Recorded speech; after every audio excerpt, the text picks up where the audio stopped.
Good afternoon. Are you okay if I do not use a microphone? Of course. Thank goodness. Guess why? I don't know why. It's really hard, isn't it, coming along to a session like this and trying to do a final note. So I haven't prepared anything specifically slick, but what I thought we could do is we could do a bit of meandering around, because I guess some of you have got some questions and some things which you want to deal with. So what I've done is, and I do this all the time, I'm afraid. Has anybody here ever prepared a presentation and you think it's great, and then you deliver it, this is all going wrong? so I decided I'm going to make life easy for myself and not prepare. But I do keep things in a place. Has anybody here ever found yourself, you know you've got it, you can't find it on your computer? So I've indexed all 35,000 of my images and all 200 hours of video material. All of it. That's how sad I am, yeah? I'm the sicko on the train indexing stuff. And I put it all together in one place. And I thought I'd just show you roughly, but I told a little bit of a lie because I was sitting at the back and I did put a few things together. So I'm not a complete idiot, but I might have got it wrong, in which case I'll now excuse myself. And I do love when people sort of say it's all about planning. And I just like finding bits and pieces of information. I'd just like you to imagine that you are planning. Does anybody here consider that you're a good planner? Yeah? So if you've got to go to a meeting, you go early, you leave on time, you do all this sort of stuff. I just want you to picture yourself driving along the road, quite merrily, left on time, all that sort of stuff. There's a bit of an earthquake which takes place. So we can't plan for everything, right? Okay, so I haven't planned. But I have done a little bit of thinking on what might we want to do. And because we're here talking about students, I thought, well, maybe I'll do something about students' perspectives. In case you think this is slick, this is just PowerPoint, right? There's nothing flash at all. And where might that take us? Well, it might take us. So that's me. Forgot I had that slide. This is me. Because when I sit in presentations, I quite often hear people presenting to me, but I have no idea who the hell the person is.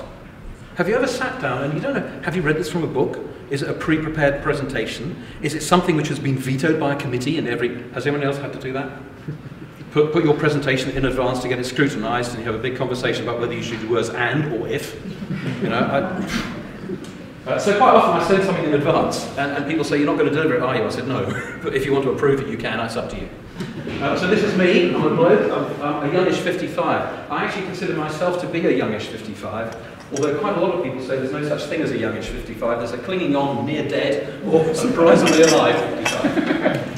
And I don't quite know what I want to do with my life, and I guess a lot of us here don't know what they want to do with theirs.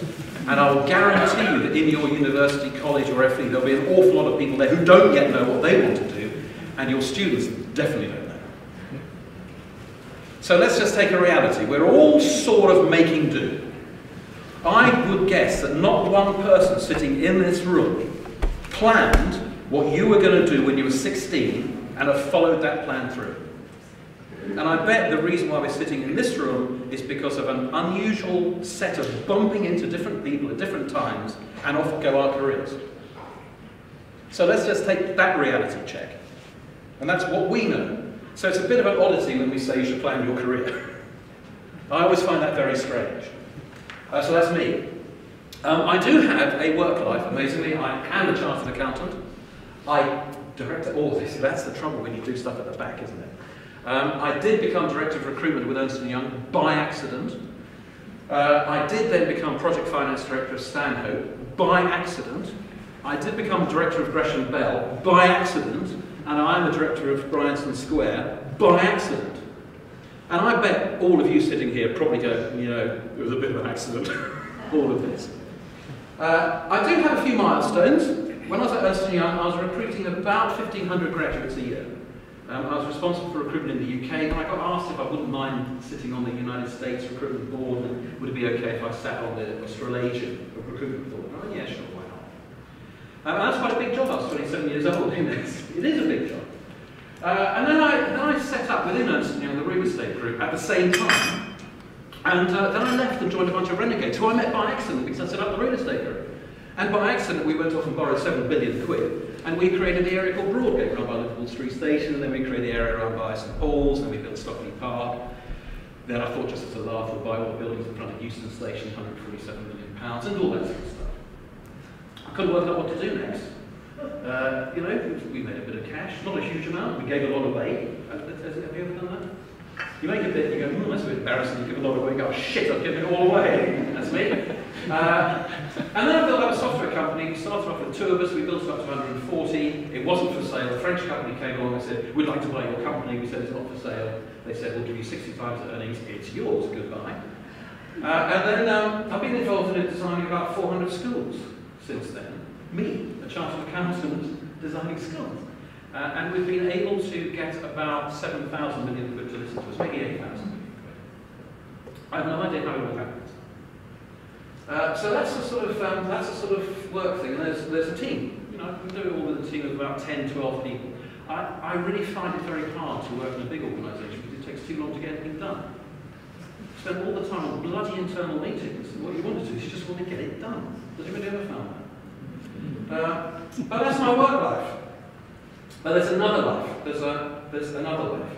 About 30 years ago, when I became director of recruitment, I started working with students.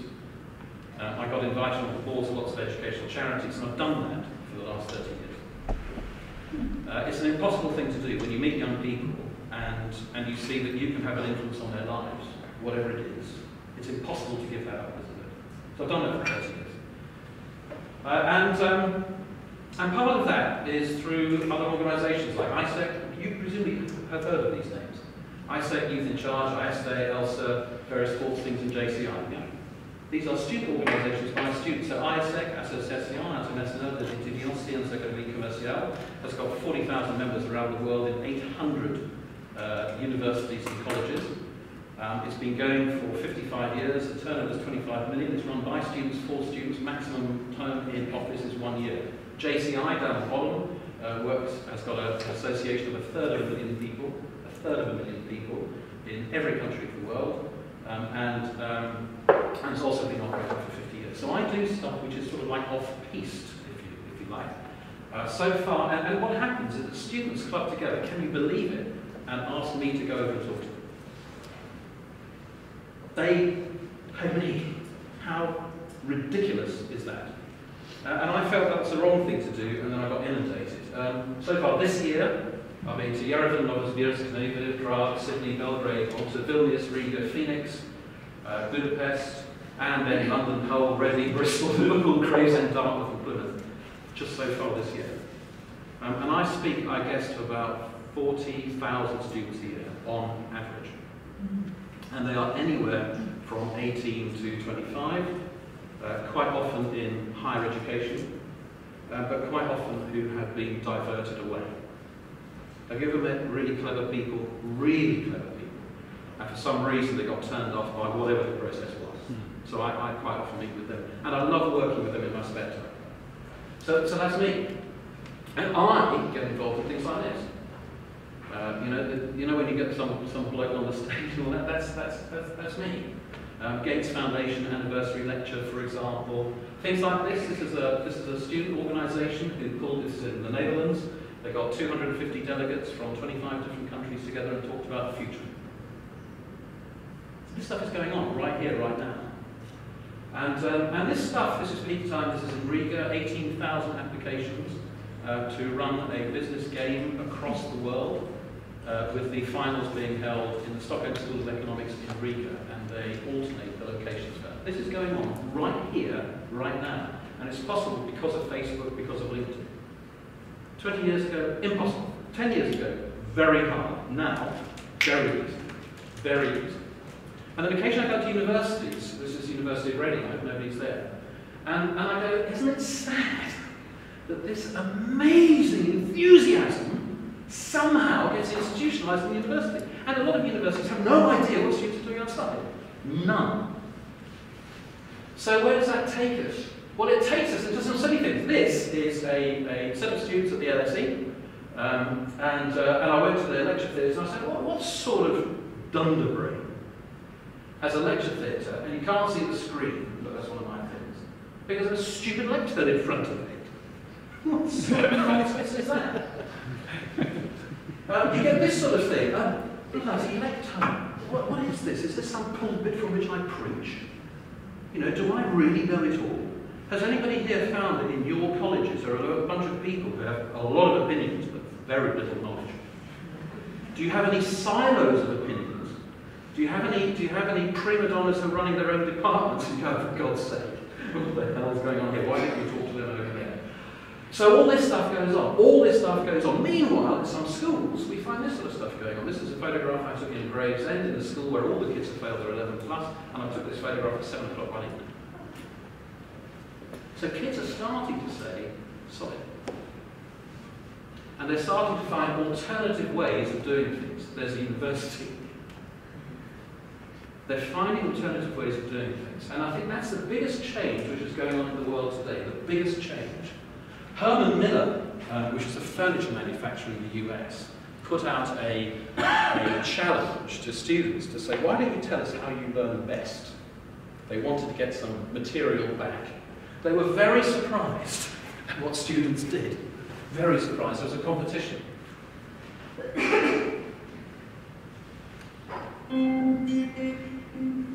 This was a response to the competition. They weren't asked to make a movie.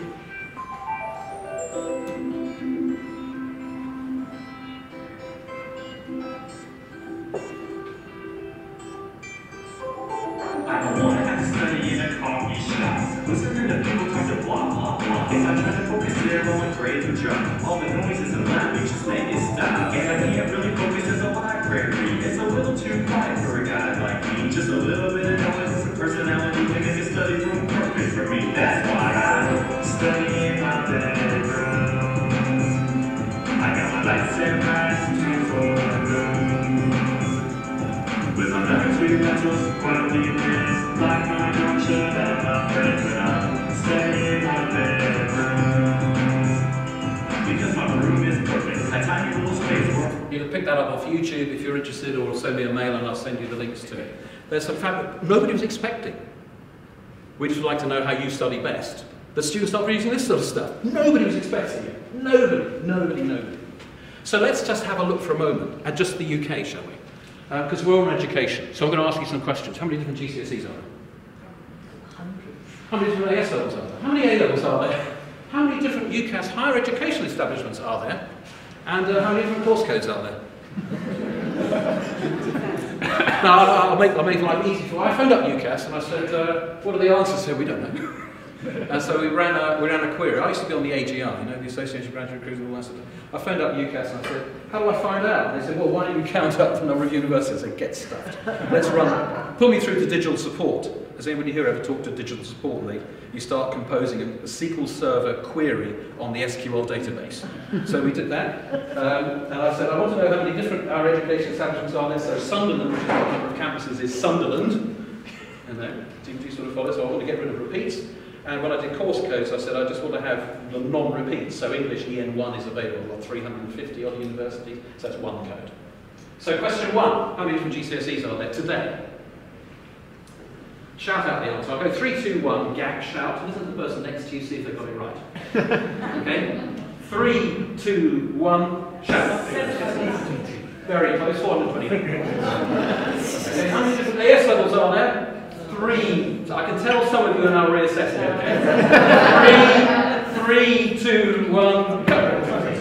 Very good, 265. How many different A levels are there? 3, 2, 1, go. 271. Where did that come from?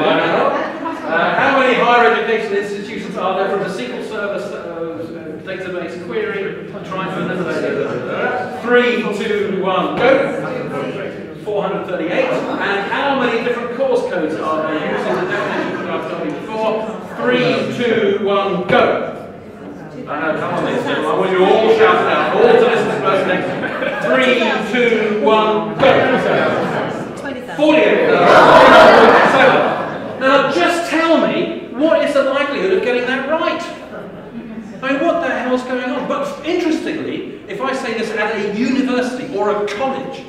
I say, if a student wants to go to Introduction to Astronomy, can they? If they want to go to Introduction to Archaeology, can they? Just because they're on a physics course, does that mean you immediately deny them everything else? Of course not. But how many students get encouraged to do that?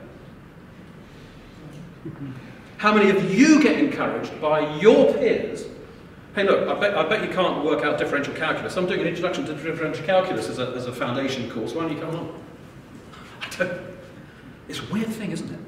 It's a strange thing that with this vast array of clever, intelligent people, and some clever, intelligent people who hide it extraordinarily well, somehow we can't access it all. And yet, if you look at the world of opportunity, it's extraordinary. I'll just for a moment just try and see what our customer base is like. Do you all follow TEDx and all this sort of stuff? There's junior TEDx kicking around there. This guy, Sqaure, is 12 years old in Manhattan Beach. I just sort of just share with you the sort of talent which is coming out. Hello everyone, my name is Sqaure. I've always had a fascination for computers and technology, and I made a few apps for the iPhone, iPod Touch, and iPad. I'd like to share a couple with you today. My first app was a unique fortune teller called Earth Fortune that displayed different colors of Earth depending on what your fortune was. My favorite and most successful app is Bustin' Jeeber. Anyway, he's 12 years old. And this is reality, ladies and gentlemen. So the people coming through into our colleges are very different these days. Very different. And they've got very different demands and very different requirements. And if we start saying we're going to charge you 5,000 quid or 9,000 quid or anything like that, my goodness, we've got to start making it work. I got invited onto the board of the University of Manchester for a while, about 20 years ago, and I had the temerity to suggest that we should measure the success of our teaching based upon our students' assessment. And some of the deans of faculty said, how dare you suggest that? I said, well, why not? They said, bloody students, they couldn't possibly assess the quality of teaching. I said, why not? I said, well, half of them aren't even there for the whole year. I said, well, I think that probably says it. They said, yes, no determination, no dedication. I said, maybe you're just crap. They couldn't get it. They couldn't get it. You know, they couldn't get it. Anyway, 2007, Apple launches the iPhone. 2007, 5 years ago. That's all it is, 5 years ago. 5 years ago, there's an iPhone. Number of iPad apps at 2012 was 503,000. Don't tell me there isn't opportunity around. Number of people writing them is about 1.5 million. I don't know how many universities, colleges and all the rest of it are sort of saying, forget getting a normal job, write apps. I don't know how you're doing that. I just don't know. You know, because 14-year-olds are doing it. And we don't care if we buy an app. We don't care if it's a 12-year-old, 13-year-old, somebody's yellow, blue. We don't care where they live. We don't care, do we? That's not been possible before. That hasn't been possible. I mean, if you just saw, in 2004, Mark Zuckerberg launched Facebook, didn't he? 2004, 8 years ago. And it looks like Facebook's going to jump in with a market cap of 100,000 million. That's more than the British motor industry. So this hasn't been possible before, at all. Now, some of you might think it's a ludicrous valuation. I think it is personally a ludicrous valuation. But nevertheless, it's never been possible before to get peer-to-peer communications like this. It's never been possible before. Google, I know Google quite well, they reckon the percentage of their staff who've got autism is about 40%. That probably explains quite a lot. But at the moment, if you go to Babelfish, you can type in something in English, it comes out in whatever language you want. How long will it be before you speak in the phone in English and it comes out the other side in Japanese and the Japanese speaker, blah, blah, blah. This is about it here. Of course it is. How long is that going to take? The other interesting thing is when we start looking at recruitment. I have to tell you, when I was at Ernst & Young, we discovered that people who studied accountancy or finance at university were the worst ones to recruit, because they did worse, because it took longer to unlearn than to teach in the first place. So we made a deliberate policy of not recruiting anybody who studied finance. And we took anything. We said, what's important if we're going to provide financial services to have people who are just interesting to be around? We'd quite like to do ancient Mediterranean studies or anything. Because at a dinner table, people go, wow, did you do that? Yes, I did. Whereas if you just say you did finance, you go, oh, that's a bit sad, actually. So we encourage that. And I think the world today, what we want is for people who are smart, able to turn their minds to things. And I bet in your organisation, when you're saying, who's the person I want to take advice, if all they've ever done is to do what they're currently doing, I'm not convinced that I'm going to get good advice. So that's the way the world is turning. The percentage of UK organisations which are large companies, in other words, employ more than 250 employees, who tend to have recruitment departments, tend to work on CVs. Do you know what the percentage is? I'll do it 3, 2, 1 again. 3, 2, 1. Shout it. It's 0.1. It's 1/10 of 1%. Because we only have 6,000 companies who employ more than 250. Now that excludes 1,000 law firms and it excludes 1 government. And the reason for it is because of mergers and acquisitions. If you just go back 10 years ago and say how many banks were there, there were loads. How many banks are there now? Much fewer. At the same time, if we say how many small businesses are there, there's 4 million. And if you're running a small business of 20 people, I don't think you really care what CV somebody's got. I think what you care is what are they going to do for you. Have you ever met people who are dead smart and it's not going to come out in their results? They're the ones you want, aren't they? The question is how do we get access to them? And this is where the world is changing. And this is where the world of ISEC, the world of ISDE, the world of ELSA, the world of JCI is forming these networks so that people can accidentally bump into each other. So the old traditional route of you assess me, those assessments go into a pool, and then I use your assessment on me with a view to trying to get a career for somebody else to see what they can do with me, is of course a nonsense. Does anybody else feel that your CV doesn't really describe you? So that's one of the other changes which has happened in the world today. The highest employee in the UK in 2010 earned $165 million. Sad, isn't it? It's not even 20 million a month. Mind you, bloody tax would be high, wouldn't it? And worked in an organisation of 23 people. And they don't care what your degree is. What they care is are you really good. And I think this is a change which is taking place in this world of ours. Is in a world of 7,000 million people, how do you differentiate yourself? And that differentiation is probably not going to come out on bits of paper. It's going to come out on what we know ourselves when we say you should talk to Johnny, he's brilliant. Have you ever found yourself doing that? And that's what's happening. And so students are forming informal and formal networks. There is a reason why LinkedIn has got 1,000 million members. And that's why. So the question is, what can we, if we're involved with this education, business, do to encourage that to happen? Because it's not as if we can't. It's we might be a little bit caught up in preparing people for a world which doesn't exist. Now I think you can probably safely say that Apple wouldn't care what degree you've got. You can probably fairly safely say that they're going to interview you. And if you appear in a shitty suit, you're not going to get in. You can probably safely say that they're going to expect you to demonstrate what you can do. Thomas Sqaure, age 12, has been recruited by Microsoft. Age 12. $100,000 a year as a consultant. But do you care, provided he can add value? And this is the change which is taking place right here, right now. So the question is, when those bodies fill these seats, do we really see them as contributors to society right here, right now?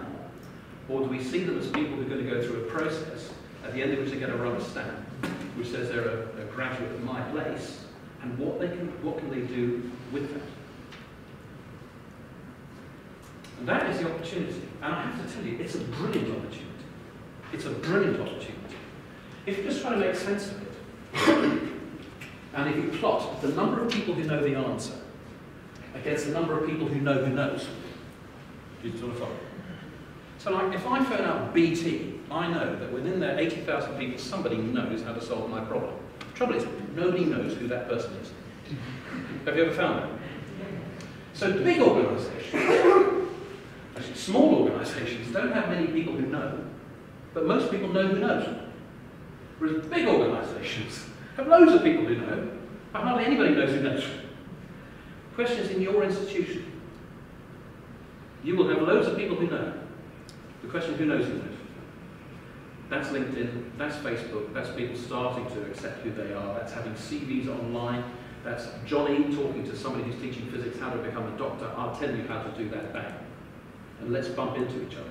It's what made us how we are, when you never realise that that person knows them, and that's what can be done.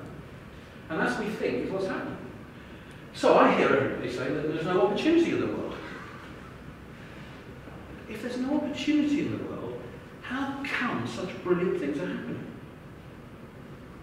I bet a lot of us here are saying, I reckon Greece is going to leave the euro. I bet a lot of us here have thought that for a long time. Maybe we've got a lack of leadership, actually. Maybe we have that stuff going. But don't tell me there's no opportunity. And if I'm talking to students, what I'll be saying is, it's about how you view things. You see, if you've always done what you're doing, it's very hard to make a change happen. You can tell that. Have you ever gone on an escalator which is off? Has anyone ever found it's a really hard thing to do? Because I'm used to making the allowances for my body surrounding. You're trying to do it differently. It's very hard. So in a lot of cases, people genuinely believe what's important is what you know. It's not just what you know, is it? It's also who you know. And it's not just what you know and who you know, but how you know them. Because if you know loads of people and they all think you're a twit, it's probably better not to know anybody. That's what's happening with Facebook at the moment, isn't it? So if you start off with Facebook as Mike Smith and you've got a load of stupid, ridiculous things when you were 16, and you're now 25, you want to be an investment banker, and people look at, oh, I'm not going to... So we're already going through that whole channel. And it's also interesting because people see what they want to see. What do you see in there? Some of you go, ooh. It's not, it's dolphins, isn't it? This is a test of sexuality. 8-year-olds, 9-year-olds who are not sexually active and don't really understand it see dolphins. So if you look at the front screen, there's a tail, and then there's a body, there's a fin, there's a snout. Got it? Yeah. There's a tail, yeah, going round to a body, there's a fin, there's a mouth which is open. And you see dolphins everywhere. We see what we want to see. If you want to think the world is difficult, what you'll see is the world is difficult. If you want to see a world of opportunity, you'll go 503,000 apps. My goodness. So I think that's part of the thing about how, what do we do about the changing nature of what students are doing, what they're expecting, what they're demanding of us, and maybe what our institutions need to deliver for them. I would urge you to talk to your students. Why did you come here? What do you expect to do? I would urge you, we had a conversation earlier about careers. Is it about having a job or creating a role for yourself? Is it about creating a role in any of the 268 countries and 18,000 cities in the world? Or is it about taking a job in a place which you've heard of? What is it? Now I can tell you some of the people from ISAC. 18 prime ministers, 16 presidents. Matthew de Villiers, who I met recently, who I've known for 25 years, set up SOS Children's Villages in Rwanda, and he studied economics at Witwatersrand. All this stuff is happening, ladies and gentlemen. It's just maybe we're not aware of it because it's happening underneath the radar. Underneath the radar. Underneath the radar.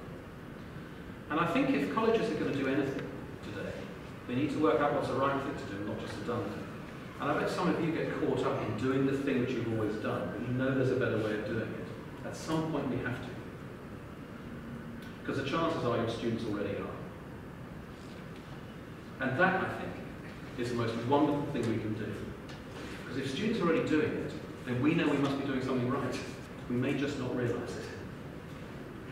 So that's really what I wanted to come and talk about. And if you just put a space between the now and the here, which otherwise is nowhere, you get opportunities now here. A feeble, pathetic excuse as an end to a talk. But I don't know if that's given you a degree of thinking.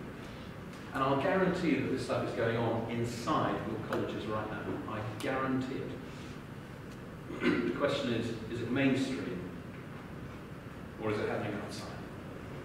So look, I've gabbled on for ages. I don't know if that's any use to you as a sort of a closing session. I have to tell you, I cannot believe the world of opportunity which exists right here today. I cannot believe it.